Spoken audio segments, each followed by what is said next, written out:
মালিকদের পক্ষে, কর্পোরেটদের পক্ষে যে শ্রম কোড লাগু করার চেষ্টা করছে তাকে বাতিল করার ব্যাপারে আমরা সবাই একসঙ্গে আছি।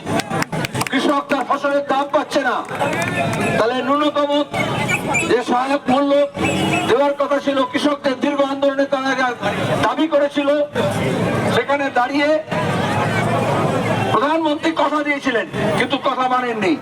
তাই আজকে কৃষকরাও এই ধর্মঘটের পথে। ক্ষেত মজুরদের ন্যূনতম মজুরি, সাধারণ বেকার ছেলে মেয়ে কাজ পাচ্ছে না, তারপরে কেউ গিগ ওয়ার্কার হচ্ছে, বিভিন্ন সাপ্লাই চেনে কাজ করছে, অসংগঠিত হয়ে কাজ করছে, কন্ট্রাকচুয়াল বিভিন্ন স্কিম ওয়ার্কার্স, তাদের সামাজিক নিরাপত্তা নেই, তাদের ন্যূনতম মজুরি নেই, তাদের জন্য তাদের কাজের গ্যারান্টি নেই। তাহলে এই ঠিকা শ্রমিকদেরকে পার্মানেন্ট করতে হবে, ন্যূনতম মজুরি অন্তত 26,000 টাকা দিতে হবে মাসে। এ দাবিগুলো নিয়ে, এগুলো মানুষের দাবি।